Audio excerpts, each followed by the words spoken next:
thank you for tuning in. Welcome, viewers. This is Eric Thompson. I'm the owner, founder, and lead investment advisor of Peerless Wealth, a registered investment advisory firm located right here in Columbus, Ohio.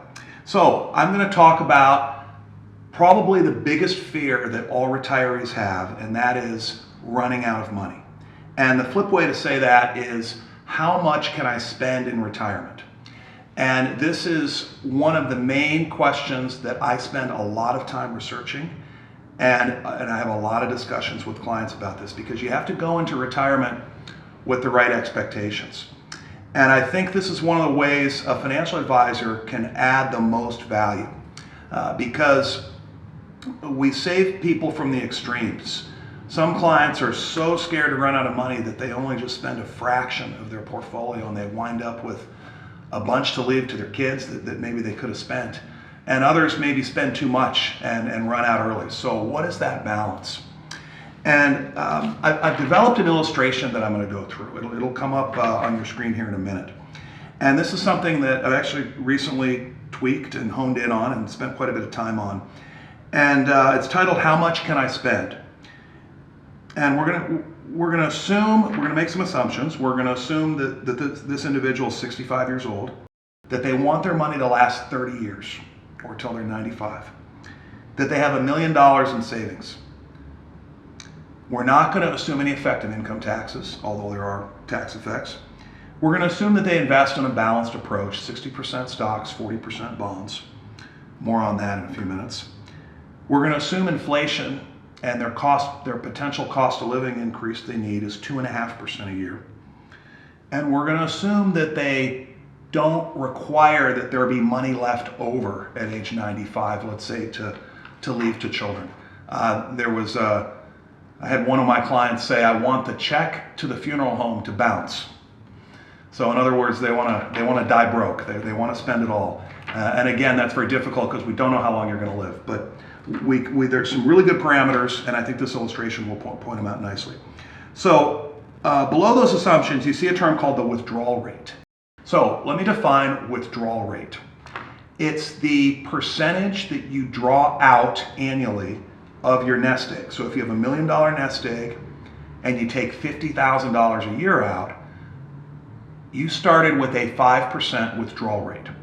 That's different than the rate of return you might make. That's going to depend on how the investments do. Hopefully we'll earn more than your withdrawal rate in most years, or certainly over time, and that's likely to be the case. But you might think to yourself, well, gosh, haven't stocks averaged 9% a year since the last 100 years, and bonds have averaged 5%, so shouldn't I average, at least 6 or 7, and couldn't I take that?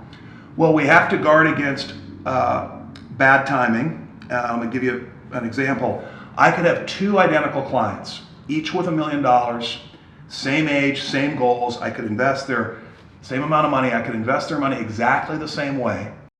One could retire in the year 2007. The other could retire in the year 2009.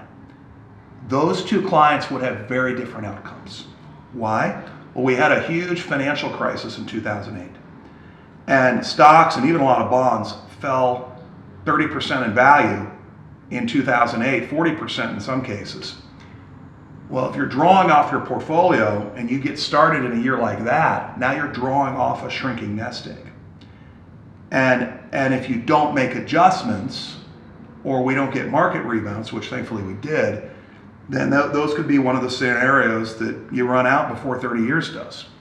Contrast that with the person that retires in 2009, invests their $1 million after that big drop, has good timing, right? Because they buy low, and they're off to the races because we get massive rebound in financial markets at that time. So we have to guard against potentially retiring right before a market downturn. Whenever I work with a client and they're about ready to enter retirement, I assume there's going to be a market downturn, and there's strategies to protect against that.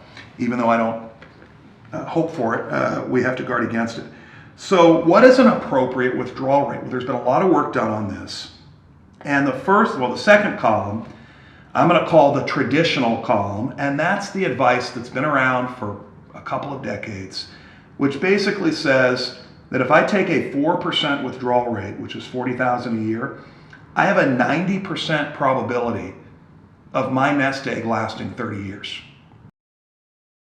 In other words, 9 out of 10 of market simulation, they use statistical backtesting. Technology plays a big role in these calculations. We can use computer software to say, hey, what if you invested 60% stocks, 40% bonds?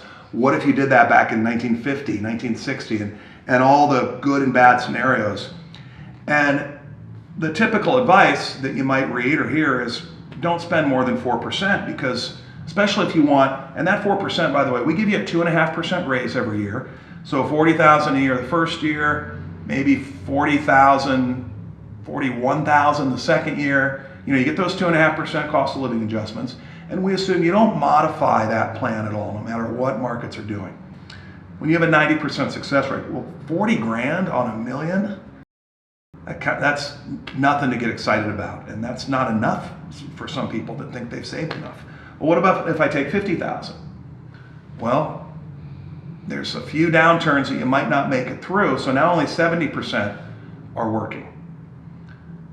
And I've never had anyone run out of money or even have less than they started with by taking a 5% withdrawal rate, and that's typically my advice. But look, when you go down to 6 and 7%, now your odds are below 50% chance. We want to stay away from that. However, this second column that I've labeled traditional, that's when a lot of advisors stop and they say, okay, let's pick one of those. No, we can be more dynamic, we can be more creative with that. What about what I call the common sense approach? Let's not give you a raise, no 2.5% raise, if your account dropped from the year prior. I call that common sense, right?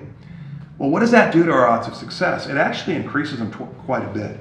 The 90 goes to 96, the 70% goes to 81%. I'm much more comfortable there doing a 5% withdrawal. Well, let's take it a couple steps further.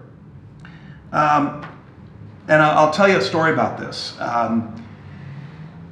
We had my grandma over for Thanksgiving. This was years ago. She's passed away now. And I remember, everyone's getting their big, huge plates of food filled and probably getting seconds. She comes to the table with a little piece of turkey, a little bit of cranberry, a little bit of stuffing, and about 6 pills. And was full after that. So what's my point? I believe in inflation. I believe the price of turkey is going up. I believe the price of cranberry is going up. But as people age, they typically consume less of things, not just food. They tend to drive less. They tend to buy less things in general. So do we really need inflation raises every year? Well, what if we just didn't take them? Well, now our odds go up even more. In fact, now we have 100% probability at 4%. We have 94% probability at 5%. And we can even take a 6% withdrawal, which is an extra 10 grand a year, with an 83% probability, as long as we're not requiring there to be inflation increases every year. And I'll take it another step and say, hey, let's use a dynamic approach, which is the last column, and say that, if we have a bad year in your portfolio and it's down in value, if your portfolio drops 10%, we're actually going to give you a 5% pay cut. No one wants to hear that. But if we simulate that and we run that through my software, and this software, by the way, is from a company called Right Capital, who I've subscribed to, now the odds go up even more. So my point on this is that we can spend more than 4%, sometimes more than 5%. But we have to be willing to make adjustments when markets don't go our way. And I think that's a common sense way to do it, and that's how I do it for most of my clients. I think there's a bias that a lot of people in my industry have, in that a lot of my competitors, they want the client to spend as little as possible so they can manage as most possible and earn the most fees as possible. But in my opinion, that's not being a fiduciary. And to be a true fiduciary, we got to go deeper. We got to run these analysis, and we got to present clients with options. And I hope you learned what some of those options could be. And as always, call or email if you have questions, and we hope to see you next time.